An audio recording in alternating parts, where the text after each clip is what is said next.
Hi అండి. ఈరోజు నేను మీకు దొండకాయ కొబ్బరి పల్లి ఫ్రై అనేది చేసి చూపిస్తున్నాను. ఇది టేస్ట్ అనేది చాలా బాగుంటుంది. మీరు కూడా ఒకసారి అయితే తప్పకుండా ట్రై చేయండి. ముందుగా మనం ఆయిల్ పొయ్యి మీద పెట్టుకొని డీప్ ఫ్రైకి సరిపడేంత ఆయిల్ వేసుకొని ఆయిల్ మరిగిన తర్వాత చూసారు కదా, దొండకాయలు ఇలా సన్నగా పొడుగ్గా కట్ చేసుకోవాలండి. బాగా పచ్చిగా ఉన్న దొండకాయలు మాత్రమే తీసుకోవాలి ఈ ఫ్రైకి. కొద్దిగా పళ్ళు లాంటివి తీసుకుంటే టేస్ట్ అనేది బాగోదండి అంతగా. చూసారు కదా, ఇప్పుడు దొండకాయలని ఇలాగా ఆయిల్లో వేసుకొని ఫ్రై చేసుకోవాలి. మరీ డీప్ ఫ్రై చేసేసుకోకూడదండి. మరీ కలర్ చేంజ్ అయ్యేంత వరకు కూడా మనం వేయించుకోకూడదు. కొద్దిగా మినిమంగా వేయించుకుంటే సరిపోతుంది. ఏ విధంగా ఏ టైంలో మనం దొండకాయ ముక్కలను బయటకు తీయాలో నేను చూపిస్తానండి. వీడియో ఎండింగ్ వరకు అయితే చూడండి, అసలు స్కిప్ అయితే చేయొద్దు. నా వీడియో కనుక మీరు ఇదే ఫస్ట్ టైం కనుక చూసినట్టయితే లైక్ చేయడం, అలాగే సబ్స్క్రైబ్ చేసుకోవడం మాత్రం మర్చిపోకండి. అలాగే సబ్స్క్రైబ్ చేసుకుంటున్న వాళ్ళందరికీ కూడా చాలా చాలా థ్యాంక్స్ అండి.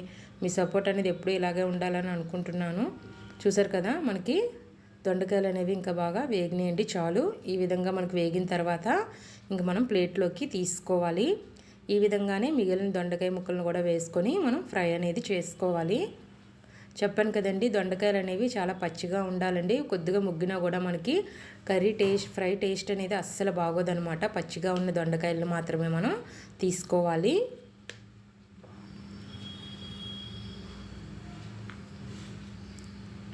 ఇప్పుడు ఈ విధంగా దొండకాయ ముక్కలు అన్నిటినీ కూడా మనం ప్లేట్లోకి తీసుకున్నాం కదా. ఇప్పుడు మిగిలిన ముక్కలను కూడా మనం వేసుకోవాలి. వేసుకొని వేయించుకోవాలి. మరీ ఫ్రై ఎక్కువగా చేస్తే టేస్ట్ అనేది బాగోదండి.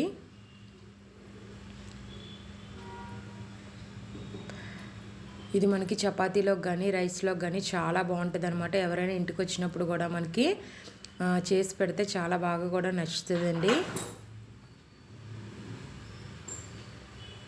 ఒకసారి అయితే తప్పకుండా ట్రై చేయండి. మీరు ట్రై చేసిన తర్వాత ఎలా ఉందో కామెంట్ చేయడం మాత్రం మర్చిపోకండి.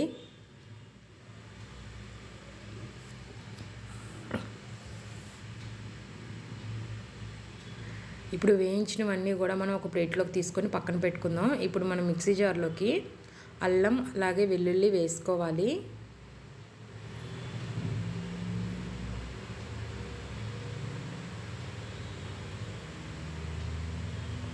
అల్లం వెల్లుల్లి వేసుకున్న తర్వాత ఒక ఉల్లిపాయ అయితే పెద్ద ఉల్లిపాయ తీసుకోవాలండి. ఒక పెద్ద ఉల్లిపాయ తీసుకొని ఇలా ముక్కలుగా చేసుకొని వేసుకోవాలి. తర్వాత ఒక 5 ఎండుమిర్చి అయితే వేసుకోవాలండి. ఒక 5 ఎండుమిర్చి వేసుకున్న తర్వాత ఇందులో ఒక స్పూను జీలకర్ర అయితే వేసుకోవాలి. వేసుకొని దీన్ని మనం మిక్సీ పట్టుకోవాలండి. చూసారు కదా, ఈ విధంగా మిక్సీ పట్టుకోవాలి. ఇప్పుడు దీన్ని మనం పక్కన పెట్టుకొని ఇప్పుడు మనం పల్లీలని వేయించుకోవాలి.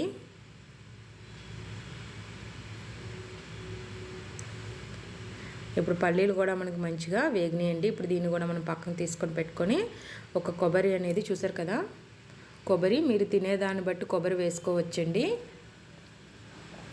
కొబ్బరిని వేసుకొని ఇలాగా ఈ విధంగా గ్రైండ్ చేసుకొని కొబ్బరి కూరని పక్కన పెట్టుకొని ఇప్పుడు మనం పొయ్యి మీద ప్యాన్ పెట్టుకొని అందులో కొద్దిగా ఆయిల్ వేసుకోవాలి. ఆయిల్ వేసుకొని అందులో ఆవాలు జీలకర్ర వేసుకోవాలండి. అలాగే తర్వాత కరివేపాకు కూడా వేసుకుని వేగనివ్వాలి. వేగిన తర్వాత ఇప్పుడు మనం ముందుగా తయారు చేసి పెట్టుకున్న పేస్ట్ ఉంది కదండి, ఆ పేస్ట్ని మనం ఇప్పుడు ఇందులో వేసుకొని బాగా వేయించుకోవాలి. అంటే కొద్దిగా ఆయిల్ సపరేట్ అవుతుంది అనగా ఈ పేస్ట్లో నుంచి వేయించుకోవాలి. ఎందుకంటే మనకు అల్లం వెల్లుల్లి ఉల్లిపాయ పచ్చిది కాబట్టి కొద్దిగా ఆ పచ్చి వాసన అనేది పోయేంత వరకు మనం దీన్ని బాగా వేయించుకోవాలండి.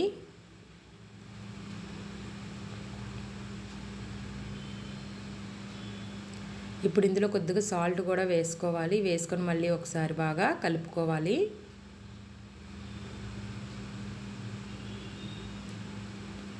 చూసారు కదా, మనకి ఆయిల్ అనేది సపరేట్ అవుతుంది కాబట్టి ఇప్పుడు ఒకసారి బాగా కలుపుకుందాం. బాగా కలుపుకొని ఇప్పుడు మనం వేయించి పక్కన పెట్టుకున్న దొండకాయ ముక్కలు ఉన్నాయి కదండి, చూసారు కదా, ఈ విధంగా మనకి వేగాలి. ఇప్పుడు వీటిని మనం ఇందులో వేసుకుందాం.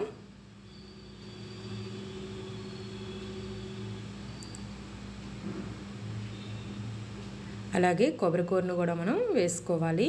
వెంటనే వేసుకోవాలండి. కొబ్బరి పొడి కూడా వేసుకున్న తర్వాత 1 నిమిషం పాటు బాగా కలుపుకోవాలండి. ఎందుకంటే కిందన అడుగు అనేది పట్టేస్తుంది. పేస్ట్ ఉంది, అలాగే కొద్దిగా మనం కొబ్బరి కూడా వేసాం కాబట్టి కింద అడుగు భాగం పట్టకుండా ఉండే విధంగా బాగా కలుపుకుంటూ ఉండాలి.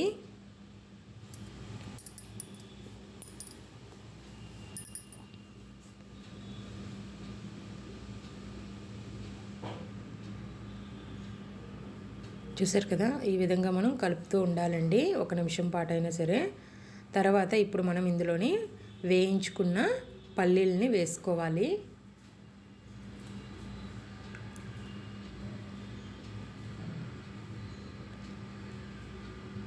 వేయించుకున్న పల్లీలను కూడా వేసుకొని బాగా కలుపుకోవాలండి. ఇప్పుడు దీన్ని మనం మళ్ళీ ఒక 2 నిమిషాల పాటు బాగా వేగనివ్వాలి. ఒక 2 నిమిషాలు బాగా వేగనిచ్చి స్టవ్ ఆఫ్ చేసుకుంటే మన దొండకాయ కొబ్బరి పల్లి అనేది రెడీ అయిపోయినట్టే. చూసారు కదా, మీలో ఎంతమందికి నచ్చిందో తప్పకుండా కామెంట్ చేయడం అయితే మర్చిపోకండి. కంపల్సరీ లైక్ అయితే వేయండి. అలాగే ఇంకొక మంచి వీడియోతో నేను మళ్ళీ మీ ముందుకు వస్తాను. అప్పటి వరకు చూస్తూనే ఉండండి. Thank you for watching.